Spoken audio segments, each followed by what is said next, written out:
Hi, it's Kate Griffiths here from Whole Self Leadership, and I'm coming on today because I want to talk to you about fear, which is something that we all experience.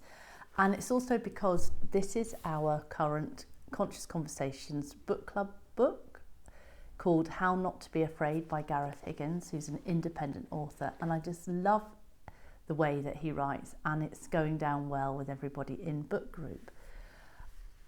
And of course, it's all about fear. So I just want to ask you something. You know, when did you last feel OMG, oh my goodness, and feel a sort of dread in the pit of your stomach? I really don't want to tell somebody what I've done. It's more common than we think, because we then have this shame about fessing up, and what is the other person going to say? Will they accept our apology, or, you know, what will be the outcome of it? And quite often people resist it, you know, and there's another quote somewhere that goes something like, you know, we spend 50% of our time in denial and 50% of the time struggling with whatever the issue is. And actually the answer is, to any problem, you know, in this case we're talking about the emotion of fear, lies within the problem.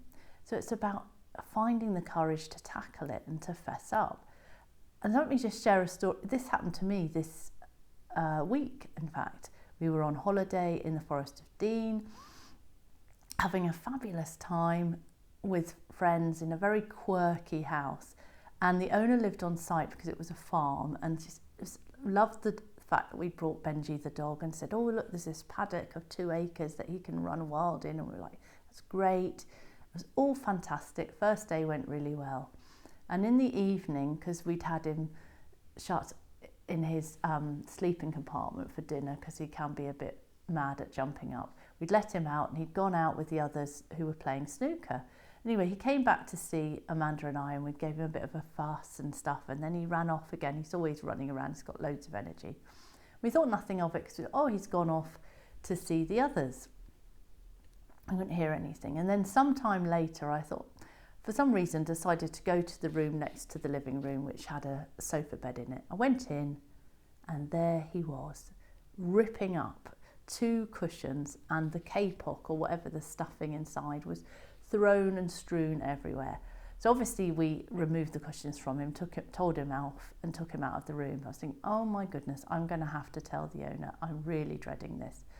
And so we finished our stay, and I went to see Louise, and I took with me, as a sort of peace offering, I said, look, here's some bread that we didn't need for the your chickens, because she'd said that chickens love old bread. So she said, oh, that's great, that's fantastic. And I said, oh, I've got something to tell you. I'm really, really sorry, but Benji actually got into the sofa bedroom on his own. We weren't aware he was there, and he destroyed a couple of cushions. And I said, I'm very happy to replace them or give you money to buy new cushions. And she said, oh, no, that's fine. Don't worry about it. These things happen.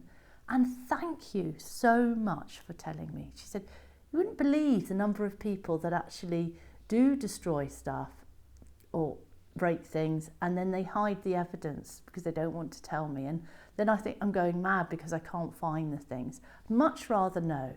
So it was wonderful in the end. It made me feel a lot better. I felt really good for actually having owned up to what had happened, and that it all ended in a really positive way.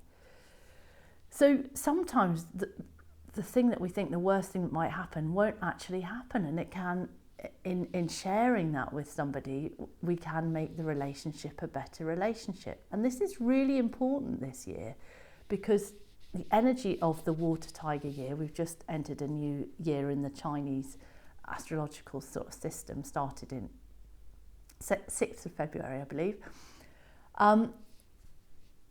is all about healing. And in colour terms, we say it's about forgiveness. And I think the two are very much interlinked. So from a colour perspective, it's all about this bottle.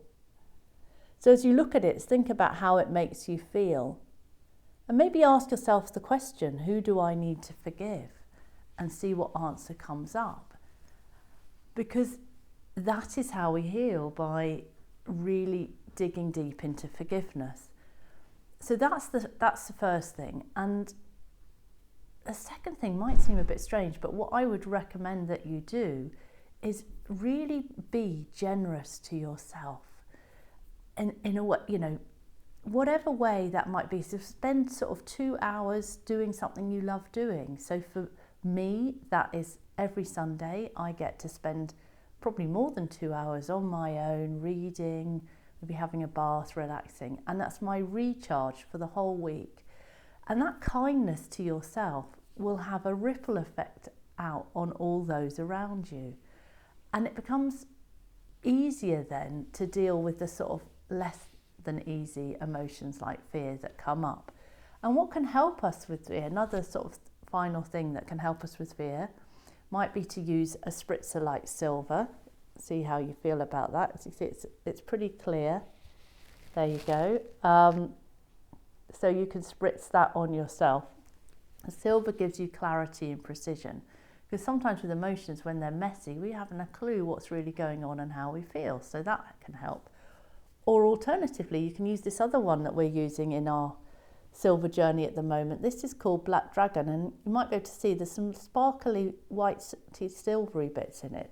And that is intentional because it tells you, really, it's a reminder that there is light in the darkness. And it's actually when we face our shadows, when we face our darkness, that we can actually retrieve the light within it and grow more whole. So I encourage you to try one or all of these suggestions. And if you do take up the challenge, just let me know in the comments what you're going to do, what you're going to gift yourself, and what the outcome of that was, how that changed your perspective on things or what it gave you.